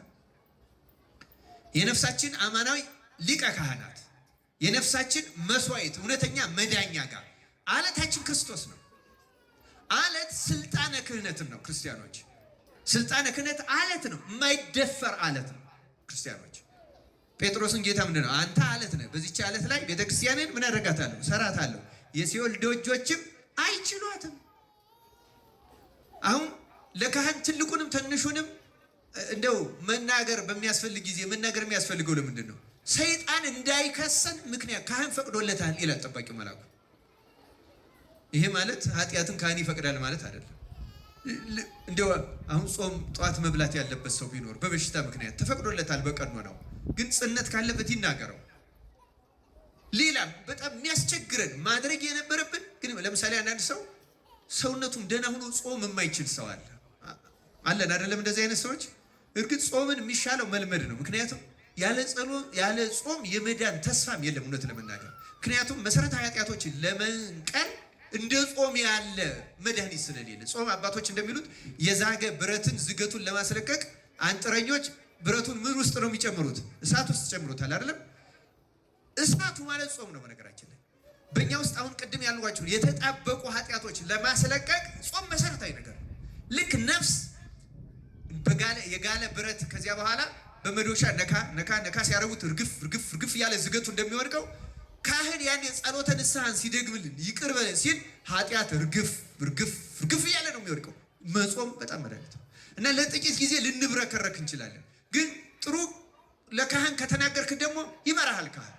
ልክ ሐኪም ቀስ እያለ ያለማመደ እንደሚያድነው ካህንም እንደዚያ ነው የሚያደርገው። እስከ 4 ሰዓት ፈቅጄልሃለሁ፣ ግን 4 ሰዓት ላይ አንዲት ኩርማን እንጀራ ብቻ ብላ። 4 ሰዓት ሲፈቀድልህ ደግሞ አንድ እንጀራ መብላት የለብህም። ደግሞ ቆይቶ መብላት ይቻላል። እውነቴን ነው። በዚያ ሰዓት ተፈቅዶልሃል ማለት ሆድ እስኪሞላ መብላት አለብህ ማለት አይደለም። አቃተው ነፍሱን ሰውነቱን ለማስታገስ ያህል ብቻ ይብላ፣ ይፈቀድለታል። ከዚያ በኋላ ደግሞ ከዚያች እየቀነሰ ያችን ሰዓት ያስተዋዋል። ካህኑ እየገፋ ወደ 6 ሰዓት ያደርሰዋል፣ እየገፋ ወደ 7 ሰዓት ያደርሰዋል። ከዚያ በኋላ የጸጋ እግዚአብሔር ራሱ እየተጨመረ እያጸናን ሰው በእንጀራ ብቻ አይኖርም ወደሚለው ኃይል እንመጣለን። እና ክርስቲያኖች ጾም በጣም መሰረታዊ አስፈላጊ ነገር፣ ግን ዋናው መጠጊያችን ስልጣነ ክህነት ነው። ሽኮኮውን እያብራራው ነው። ሽኮኮዎች መኖሪያቸውን ቋጥኛ ለታረግ ካህኑ ጋር ስትጠጋ፣ በፈቃደ ካህን ስትመራ፣ በእውነተኛ ሐኪምህ ስትታከም ትድናለህ። ሰይጣንን ድል ትነሳዋለህ። አምላካችን እግዚአብሔር በክርስቶስ ላይ አብዝተን ለመመካት ወደ እርሱ ለመጠጋት እና እሱ ሊቀ ካህናት ሆኖ እሱ በሰጣት አማናዊት ክህነት ስር ተጠልለን ለመዳን ያብቃን። ሽኮኮ እኛ ያልበረታን ሰዎች ነን። ማቴዎስ 7ም ሲተረጎም እውነቱ አሁን የሚነገረው ፈቃደ ካህን ነው። ለምሳሌ ዝናብ ዘነመ፣ ጎርፍ ጎረፈ፣ ነፋስም ነፈሰ፣ ቤቱንም አንድ ላይ ገፉት፣ ቤቱም በአለት ላይ የተመሰረተ ሳይወድቅ ቀረ፣ በአሸዋ ላይ የተሰራ ወደቀ ይላል አይደለም? በአለት ላይ የተመሰረተ በፈቃደ ካህን ላይ። ለምን አሁን መንፈሳዊ ነገር ስትጀምሩ ከኃጢአት ልትላቀቁ ስትታገሉ ሰይጣን አውቆ ብልሃት ነው የሚያመጣባችሁ። ለምሳሌ እንዲሁም ይህ ዓለም እኮ አላፊ ጠፊ ነው፣ ረተይም ረቶ ሚል ያመጣበታል። ይህ አውቆ ነው፣ ትዕቢት እንዲሰማው ነው፣ የጸደቀ እንዲመስለው፣ የተለወጠ ነገሮችን ሁሉ ጾሩን ነቅሎ የጨረሰ እንዲመስለው ነው። ካህን ግን እውነት እንዳልሆነ ያውቃል። በመጽሐፍት ያውቀዋል። ካህን በመጽሐፍት ያውቀዋል፣ በመጽሐፍትም ያውቀዋል። በእውነተኛ ካህን ተጋዳይም ከሆነ በሕይወትም ያውቀዋል። ስለዚህ ተው ይለዋል። ደግሞ በኋላ ይመጣና ደግሞ አግባ ይለዋል። ደግሞ ይህን ወጣቱ ነው። ከዚያ በማግባት ስም ያችንም ይችንም ያንንም ይህንንም እያሳየ ወደ ምንዝር ይወስደዋል። ደግሞ ተው ተረጋጋ ይለዋል። ከጾር አላቆ ነው የሚያጋባው ሲያጋባ እንኳ። ምክንያቱም ጾር በጋብቻም አይለቅም። አሁን እንደዚህ ያለው ጾር ተጋብቶም አይለቅም። ፈቃደ ካህን ስልጣነ ካህን ግን ሰይጣንን መትሮ ለመጣል ልክ ያቺ አለት ውስጥ ስትገባ አውሬው ተጸጽቶ እንደሚሄደው አቷት ምንም ሳያደርግ እንደሚሄደው ሰይጣን ምንም ሳያገኝ እንዲሄድ የሚያደርገው ስልጣነ ክህነት ነው። እንደዚህ ስናነሳ ደግሞ እንደዋራ አንዳንድ ካህናት እንደዚህ ያሉ እንደዚህ የሚያስቸግሩን የምትሉ ሰዎች አላችሁ። ሁልጊዜም ቢሆን ስልጣነ ክህነትንና ካህኑን መለያየት በጣም አስፈላጊ ነው። ቅዱስ ዮሐንስ አፈወርቅ እንዲህ ይላል። ይህን በተመለከተ ሲናገር ይህን ራሱን ችሎ መማር አስፈላጊ ነው። እግዚአብሔር ይላል ኢየሱስ ክርስቶስ ሁሉም ካህናት የክርስቶስ አይደሉም፣ በሁሉም ካህናት ግን ይሰራል ይላል። ሁሉም ካህናት የክርስቶስ አይደሉም ማለት ክህነታቸውን አልጠብቅ ብለው ንብረትነታቸው የሰይጣን የሆኑ ይኖራሉ። በስልጣኑ ግን ይሰራል ክርስቶስ። በስልጣኑ ምን ያደርጋል? መልሱልኝ። ይሰራል። ክርስቲያኖች ራሱ ጾር ሲሆን ደግሞ ይተዋል። የዛ ጊዜ ይተዋል፣ ወደሚበልጠውም ይኬዳል። እንዳስፈላጊነቱም ስርዓት ባለው መንገድም እሱ ራሱ እንዲድንም ይከሰሳል። የሚከሰሰው እንዲዋረድ፣ እንዲጠላ፣ እንዲሰደብ አይደለም፣ እንዲድንም ጭምር ነው። በሊቀ ጳጳስ ይከሰሳል፣ ቀኖና ይሰጠዋል፣ ይዳኛል። ካልሆነ ስልጣኑ ይቀማል። ያ ስርዓት አለው፣ መንገድ አለው። ስለዚህ አይደለም ግን ይህን ምክንያት አድርጎ ሰይጣን ከስልጣነ ክህነት አይከልክላችሁ ክርስቲያኖች። በደካማና በሰነፍ ግብሩን ባላወቀ በዚያ ምክንያት። ስለዚህ ሽኮኮዎች የዚህ ምሳሌዎች ናቸው። እኛም በማንኛውም ጊዜ የክርስቶስ ለምሳሌ በክርስቶስ መጠለል ምን ማለት ነው ክርስቲያኖች? ለምሳሌ መኝታችሁ ላይ ተኝታችሁ እያለ የኃጢአት ስሜት ቢመጣባችሁ ምን አይነት የኃጢአት ስሜት? ለምሳሌ የቂም፣ የበቀል፣ የማብሰልሰል እንደዚህ ያረገኝ እንደዚህ ሲኖር አማትባችሁ ጌታ ኢየሱስ ክርስቶስ ሆይ እኔን ይቅር በል እያላችሁ ስሙን ክርስቶስ የሚለውን ከጠራችሁ ደጋግማችሁ ሲቻል 41 ጊዜ ካልተቻለ 12 ጊዜ ካልተቻለ 3 ጊዜ ብትጠሩት ተኖ ይጠፋል። ይገርማችኋል። መጥራት የክርስቶስን ስም መጥራት ትልቅ መጠጊያ ነው ክርስቲያኖች።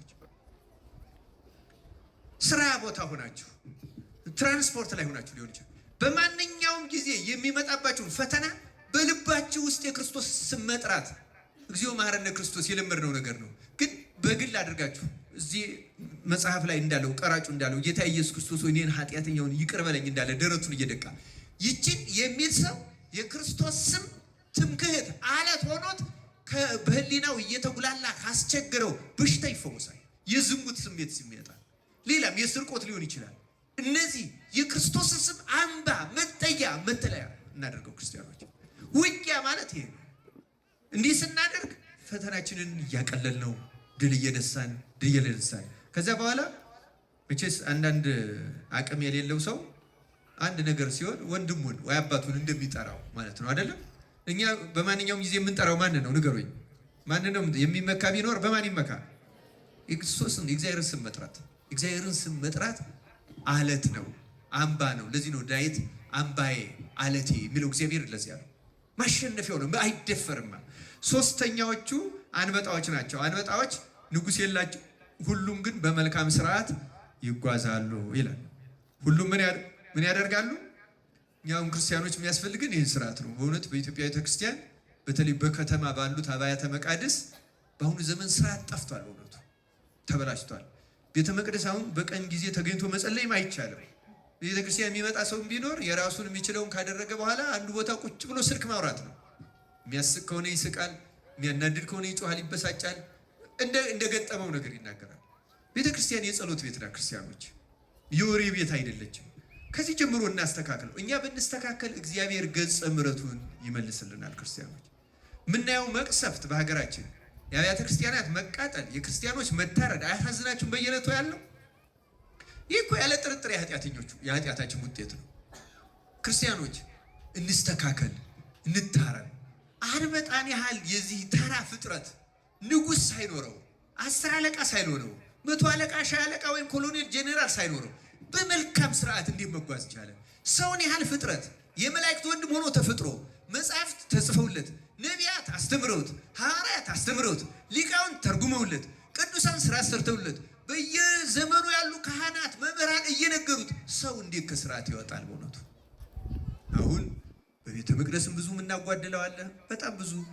በጣም ብዙ እንዳይቀር ከመየታጎል እውነቱን ለመናገር ሰውም ስለሚበላ ነው እንጂ አሁን ስርዓት ጠፍቷል። ስርዓቱን አክብረን ለመዳን አምላካችን እግዚአብሔር ይርዳን። መጻሕፍት፣ ካህናት፣ ዲያቆናት አለን። በዚህ በጉባኤውም በስርዓቱ ለብቻ መሰልጠን ያስፈልጋል። እኒህን የተመለከቱን ነገሮች ግን ስርዓት ማሟላት በጣም አስፈላጊ ነው።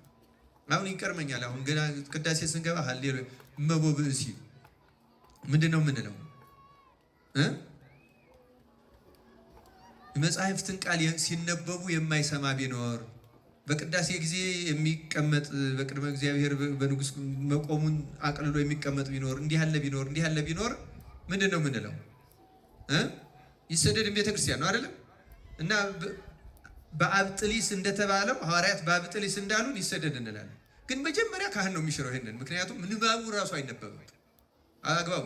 ገና ንባቡ ሲጀመር ወዲያው መርግፉ ነው የሚመጣው። ዜማው ቅዱስ እንደው በእውነቱ ዜማው በጣም አስፈላጊ ነገር። ዜማው እኮ የተሰራው ይላሉ አንድ አባት ሲሉኝ እንደሰማሁት ዲያቆናት አንበው ሲመለሱ እያወሩ እንዳይሄዱ እያዜሙ እንዲሄዱ እንዳይሳሳቱ ተብሎ ዜማው ራሱ መርግፉ የተፈጠረው ለዚያ ነበረ።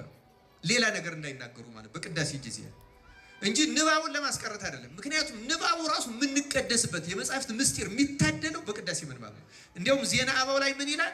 መጽሐፉ ፊደሉ የጎላ ይሁን፣ አንባቢው አትብቶ አጥርቶ ያንብብ ነው የሚለው። አሰምቶ በደንብ አድርጎ የመጽሐፉ ፊደልም የታረመ ይሁን ይላል። ዜና አበው ላይ የተጻፈ ነው በነገራችን በመጽሐፋችን። ምክንያቱም የምንቀደሰው በእግዚአብሔር ቃል ነው። ጌታ ብሏል ዮሐንስ 6 ላይ ቃሌ መንፈስ ነው ሕይወትም ነው። የእግዚአብሔር ቃል እኮ ሕይወትም መንፈስም ነው። ነህምያ እኮ እንዲያውም በብሉይ ኪዳን ኢየሩሳሌም ሲሰራ ፄዋውያን የተማረኩት ተመልሰው ገና አዝመራ ስላላዘመሩ ቀድማችሁ መስራት አለብን ስለተባለ ሲሰሩ ውለው ደከሙት፣ ራባቸው። ቁጭ አደረገና ኦሪቱን ሲያነብላቸው እንደበሉ ኃይል አግኝተው ተነስተው መስራታቸውን ቀጠሉ ይላል።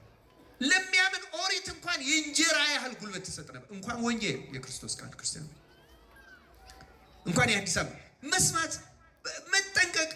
እንደ ቅዳሴ ያለ የመጨረሻ ጸሎት የለም። በእኛ ቤተክርስቲያን ደግሞ እንደ ቅዳሴ ያለ የተናቀ የለም። ምክንያቱም ያቋቋሙ መምህር በሙያው አቋቋም ስለሚበልጥ ይሄ ሰሞነኛ ነው የሚለው ሲንቅም፣ የድጓው መምህር እንደዚያ ይላል፣ የቅኔው እንደዚያ ይላል።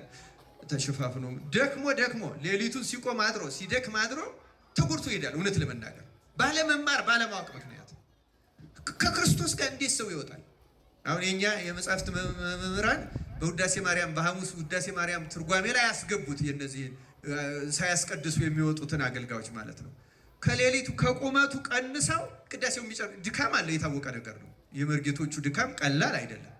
ግን ደግሞ ከዚያ ቢቀንሱ ይሻላቸዋል። ቅዳሴውን ከሚቀንሱ የቁመቱን ሰዓት መቀነስ ይሻላል። እውነት ለመናገር ማሰሪያው እሱ ነው። ሰው እንጨት እንኳን ሰብስቦ ካላሰረው ተበታትኖ ነው የሚወድቀው። እና ቅዳሴው መሰረታዊ የመጨረሻ ከቅዳሴ በኋላ አሁን ምሕረት መተን እናስተምራለን። በነገራችን ላይ አሁን ያ በስራ ክልክል ነው። ግን አሁን የሚደረገው ለምንድን ነው?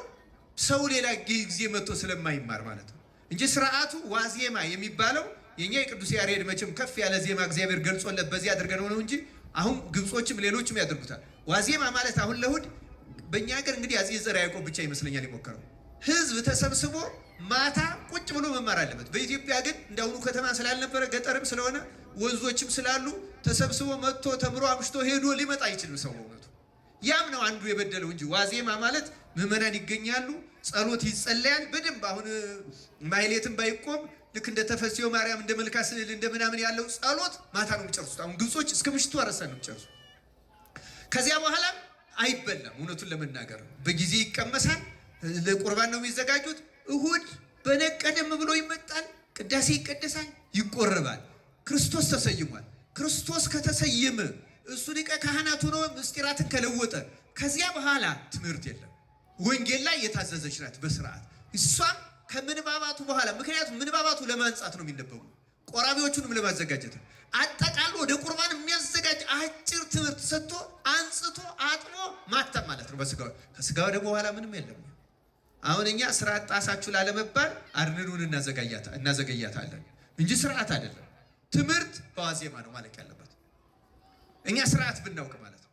ከዚያ በኋላ በተለይ እቱ በሰላም ከተባለ በኋላ በቤተ ክርስቲያን ህዝብ ሰብስቦ የሚጸልይ ካህን ቢኖር ስልጣኑ ይሻር ነው የሚለው። ምክንያቱም ከክርስቶስ ሊቀ ካህን በላይ ራሱን አግኗላ። እሱ ከተሰየመበት ቅዳሴ በላይ አንድ ነገር ማድረግ አይችልም። በተቀደሰበት መቅደስም አሁን ሁለት ቤተ መቅደስ በአንድ ግቢ ውስጥ ይሰራሉ በሌሎች ሀገሮች። ያ የሚሰራበት ምክንያት አሁን ሰለጠነ ዘመን ሆነና ፋብሪካ አድረው የሚመጡ ለቅዳሴ ደርሳሉ። ክርስቲያን ከሆነ ደግሞ እሁድ ማስቀደስ አለበት፣ አይቀርም። እንደኛ ዝም ብሎ ሲፈልግ መምጣት ሲፈልግ መቅረት የለም። ነፍስ አባቱም ይቆጣጠራል። ሲሪየስ ነው። ስለዚህ ምን ያደረጉ እነ ሩሲያ እነ ግብፅ ሁለት ቤተ መቅደስ ያደርጋሉ። ግብጾች እንኳን በመንበር ያደርጉታል። ሩሲያዎች ግን በፍጹም አያደርጉትም። ጠዋት በ12 በነግ ተኝተው ላደሩ ይቀድሱላቸዋል። ፋብሪካ ላደረው ደግሞ ቤቱ ገብቶ ልብስ ቀይሮ ገላውን ታጥቦ ከቻለ 1 ሰዓት 2 ሰዓት እንቅልፉን አስታክሶ 4 ሰዓት ላይ ይደርሳል። 4 ሰዓት በሌላ መቅደስ ቅዳሴ ይገባል። ምክንያቱም ሰንበት ሳያስቀድስ አይውልም። እንዴት ይውላል ክርስቲያን ሆኖ? እንዴት ክርስቲያን ሆኖ ሳያስቀድስ? አሁን ግብጾች የእስላም ሀገር ስለሆኑ እሁድ የሥራ ሀገር ነው በእነሱ። ስለዚህ ቀኖናቸውን ሲኖዶስ ተሰብስቦ ስራ ለዋሉት ማታ ቀድሳለሁ እንጂ ሰንበትን ሳልቀድስ አላሳድርም ብለው እሁድ ማታ የሚቀድስላቸው አሉ። ይገርማቸዋል። ምክንያቱም ክርስቲያን ሆኖ እሁድ ካላስቀደሰ መቼ ያስቀድሳል? እዚያ ድረስ የወሰዳቸው ህዝቡን ለማዳን ነው። ክርስቲያኖች ስርዓት እንደዛ ነው የሚደረግ። ሰውን ማዳን ነው ዓላማው፣ ማዳን ብቻ ነው። ሌላ ዓላማ የላትም ቤተክርስቲያን። እንግዲህ አንበጣዎች በመልካም ስርዓት ይሄዳሉ የሚለው ነው መነሻችን። ስርዓትን በሲኖዶስ ይስተካከላል፣ ይሻሻላል። ሰውን ለማዳን የሚደረገው ነገር ይደረጋል። ከዚያ ውጭ ግን እንደ ቅዳሴ የከበረ አሁን እኛ እና እነሱ አንድ ልዩነት አለ። ለምሳሌ እኛ ስጋው ደግሞ የተቀበለ ሰው አፉን ይይዛል አይዝም? እንደዚህ በጨርቅ በመሐረም ይይዛል አይዝም? እነሱ አያስይዙም። ለምን? ደሙ በከንፈሩ ላይ እንኳን ካለ ስቦ መጦ ይውሰደው እንጂ በጨርቅ ከነካው ግብጾች ጨርቁን ይቀሙታል። ምክንያቱም የክርስቶስ ደም የነካውን ጨርቅ ያለ ካህን ማንም ስለማይነካው ምዕመን ቤቱ መውሰድ አይችልም፣ ይቀሙታል። ሌሎቹ ደግሞ ምንድነው የሚያደርጉት? ከተቀባዮቹ ስር እንደ ሰፊ መጋረጃ እንደዚህ የታጠፈ በሁለት የሚጃይ መሐረም የሚመስል ይይዝና እንዳይነጥብ ማለት ነው። ለስጋው ደግሞ የሚደረገው ጥንቃቄ አይመስላችሁ በሌሎቹ። አሁን እኛ ግድ የለሽ ነው። እንደዚህ አድርጎ ከከንፈሩ ስር ካህን ነው የሚይዝለት፣ ቄስ ስልጣነ ክህነት ያለው ዲያቆንም አይደለም። ምክንያቱም የክርስቶስን ደም ካለ ካህን መንካት አይችልም። መንካት ስለማይችል እንደዚህ ያለ መሐረም ይዞ ከንፈሩ ላይ ካለ ካህኑ ያብስለታል እንጂ ምዕመኑ አይነካትም። ጥንቅቅ ያሉ ናቸው። ደሙ የከበረ ነው። ያለ ካህን መልአክ እንኳን እኮ የማይነካ የእግዚአብሔር መልአክ እንኳን አይነካትም። ቅስና የሌለው ሰው አይነካትም። ስርዓቱ ጥንቅቅ ያለ ነው። ቤተክርስቲያን የከበረች ናት። ክርስቲያን የክርስቶስ ቤት ናት፣ አካሉ ናት፣ ሙሽራው ናት። በዚች ቤተክርስቲያን ውስጥ እንደፈለጉ ማውራት መንቀሳቀስ ነውር ነው፣ ክልክል ነው። ክርስቲያን ስርዓት ውስጥ መግባት አለብን። የወንዱ የሴቱ መውጫ መግቢያውን ማደበላለቅ የለብንም። ይህ ዘመናዊነት ሊበረዘው አይገባም። ድነትን ሊሻሽለው የሚችል ምንም ነገር የለም። ክርስቲያኑ ቅዳሴን ማክበር መጠንቀቅ አለብን። ካህናት ለአመችነቱ ብለው ሌሊት መግባት የለባቸው። እውነት ለመናገር ይህም ስርዓት የጣሰ ነው።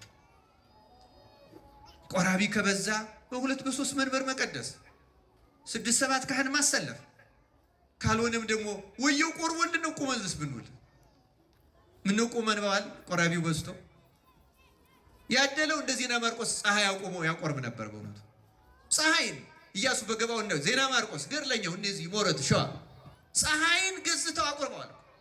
አልበቃ ብሏቸው መሽቶ ፀሐይ እስኪጠልቅ። ክርስቲያኖች በዚህ ምክንያት መዋከብ የለብንም።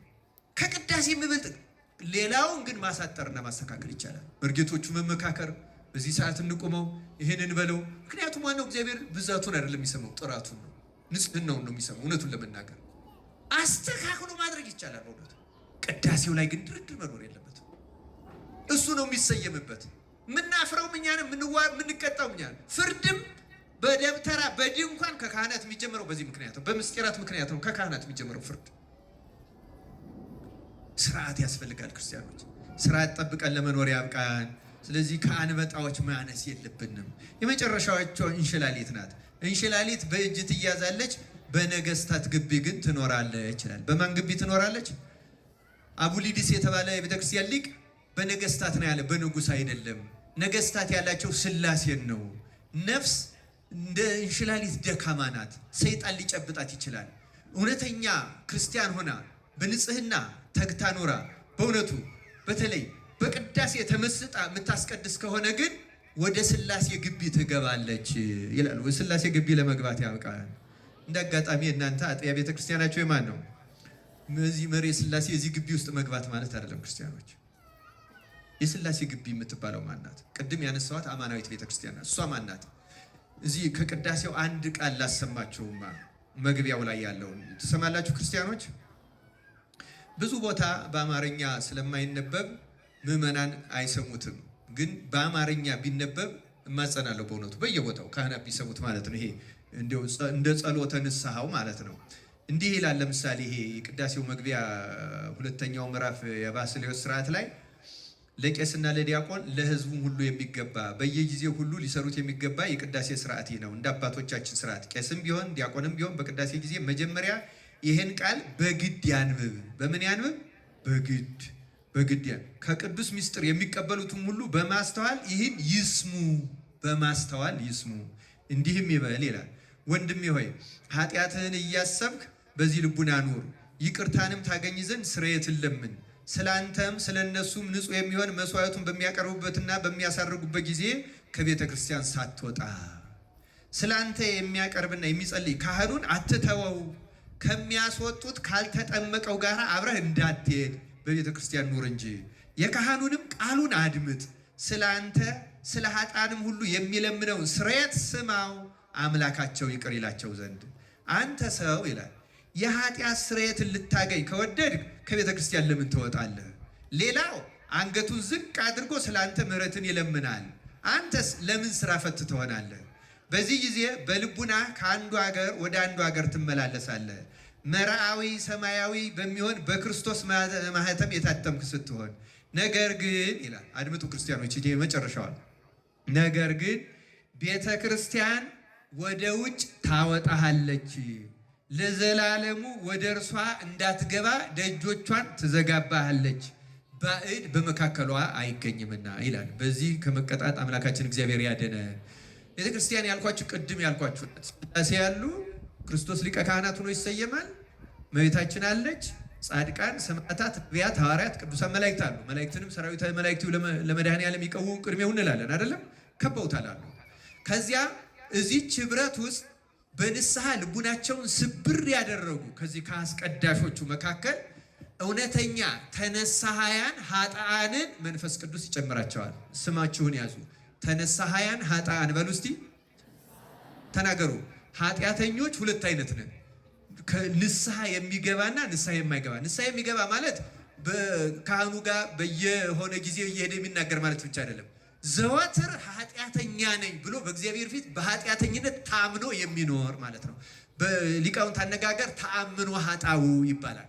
ኃጢአተኛ ነኝ ብቻ ብሎ የሚያምን እኔ በእግዚአብሔር ፊት ፍጹም ኃጢአተኛ ነኝ ብሎ ይሄ ታምኖ ኃጣ ያለው ተነሳሂ ኃጥእ ይባላል። ይህንን መንፈስ ቅዱስ ይደርበዋል። ሌላው ቀርቶ ቅዳሴው አንዳንዶቹ ቃላት ብትሰሟቸው አንድ ሰው እኔስ እሰግዳለሁ፣ እጾማለሁ፣ እጸለያለሁ፣ እንዲህ አደርጋለሁ፣ እተጋለሁ፣ ደህና ነኝ፣ ብቁ ነኝ ብሎ እንዳያስብ የሚከለክል ነው ቅዳሴው። ምክንያቱም እያንዳንዱ ካህኑ እጁን ሲታጠብ በተናጽኦ ጊዜ የሚያየው ብቻ አይደለም። ነጽር ሲል አስተውል ይላል። ቅድሳት ለቅዱሳን ይላል ቄሱ። የተቀደሰው ስጋና ደም ነፍሱ ለተቀደሰች ብቻ ይላል። የዚያ ጊዜ እኛ ምን እንላለን? በእግዚአብሔር ፊትማ ማንም ቅዱስ የለም። አሐዱ አብ ቅዱስ፣ አሐዱ ወልድ ቅዱስ፣ አሐዱ ውእቱ መንፈስ ቅዱስ ነው የምንለው። በሥላሴ ፊት ማንም ቅዱስ ለስጋው ደግሞ የሚበቃ የለም ብለን ኃጢአታችን እናምናለን። ይህን ስናምን ካህኑ እግዚአብሔር ምስለ ኩልክሙ የእግዚአብሔር መንፈስ ከእናንተ ጋር ይሁን ይልና ወዲያው 41 ጊዜ እግዚኦ መሐረነ ክርስቶስ ይባላል። ልክ 41 ጊዜ እግዚኦ ከተባለ በኋላ እንደገና ካህን ዲያቆኑ እለ ውስተ ንስሐ ሀሎክሙ አትቱ ርእሰክሙ በንስሐ ውስጥ ያላችሁ ራሳችሁ ምን አድርጉ ይላል። ዝቅ ዝቅ። አሁን ካህኑ ወደ ህዝቡ ይዞርና ቤቱ ጌታ ሆይ በንስሐ ውስጥ ያሉትን ቀደመ በደላቸውን ይቅር ብለህ ወደ ንስሐቸው ተመልከት፣ ኃጢአታቸውን አስተስርይላቸው እና እንዲህ እያለ ወደ ቅድስት ቤተክርስቲያን ጨምራቸው አንድ አድርጋቸው ይላል። ወደ ቅድስት ቤተክርስቲያን ምን አድርጋቸው? አያችሁ፣ ተነሳሃያን ኃጥአንን በዚያ ቅጽበት መንፈስ ቅዱስ ወደዚያ ህብረት ወደ ሥላሴ ግቢ መግባት የተባለው ይሄ ነው። ወደዚያ አስቀዳሽም ቀዳሽም እዚህ ውስጥ ላይ ገባ ይችላል። እንደሚገባው ልቡ ካልተስተካከለ እንደሚገባው ኃጢአተኛነቱን እያመነ የማይለምን የማያማልድ የማይማጽን ከሆነ መንፈስ ቅዱስ በውጭ ያስቀረዋል። እንዲያውም እዚህ ላይ እንደሰማችሁት ቤተክርስቲያን ደጇን ለዘላለም ወደ እርሷ እንዳትገባ ደጇን ትዘጋባለች ይላል። አሁን ደጁ የተዘጋበት ማለት ምን ማለት ነው? ሊቀድስ ሊያስቀድስ ይችላል፣ ግን ምንም ይቀልበታል። ልማድ ብቻ ይሆንበታል። አይፈራ፣ ልቡ አይደነግጥ፣ እግዚአብሔር ያለ አይመስለው ምንም። አሁን መቅደሱን ሁሉ መነጋገሪያ እንዳደረግ ነው ማለት ነው። ይሄ መደንደን ይባላል። ይሄ ቤተክርስቲያን ስትዘጋብን ነው። ልቡናችን ሲዘጋ አውጥታ ስትጥለን መንፈስ ቅዱስ አልቀበለን ሲል ምንም ቀልድ ነው ለኛ። እግዚአብሔር እንደዚህ ከመሆን በቸርነቱ ይጠብቃል። ይኸው እንሽላሊት በነገስታት ግቢት ነው። ሰው ትህትና ካለው እንደ እንሽላሊት ደካማ እንኳ ቢሆን ሥላሴ ወደ ግቢያቸው ያስገቡታል። ወደዚህ የቅዱሳን ህብረት ይደምሩታል። የደነደነ በልማድ የሚወጣ የሚገባ አውቀዋለሁ ምናምን የሚታበየውን ደግሞ ቤተክርስቲያን ደጇን ትዘጋበታለች፣ ምንም ከምስጢር። ስለዚህ አፍያዥ፣ ቀልደኛ፣ ቧልተኛ ሆኖ ይቀራል። ዝም ብሎ በማይቀልደው ይቀልዳል፣ በማይሳቀው ይስቃል። ያወቀ የጠነቀቀ ነው የሚመስለው። ይሄ ግን መንፈስ ቅዱስ የዘጋበት ነው። እንደዚህ ከመሆን አምላካችን እግዚአብሔር ይጠብቃል። የተወደዳቸው የእግዚአብሔር ቤተሰቦች ከነዚህ ጥቃቅን ፍጥረታት ተማሩ ነው የሚለን እግዚአብሔር ቃል። ከነዚህ ተምረን እንደሚገባን በግብረ ጉንዳኗ እንደምትተጋው በጾም ወቅት ተግተን ቃል እግዚአብሔርን ሰምተን ነፍሳችንን አስመክረን ከእግዚአብሔር ጋር ለመታረቅ ያብቃን። ይህን ከንቱነት አሁን ይሄ ስላቁ ምናምኑ ከንቱነት ይባላል። በብዛት የምናውቀው እኛ ከንቱ ውዳሴን ነው።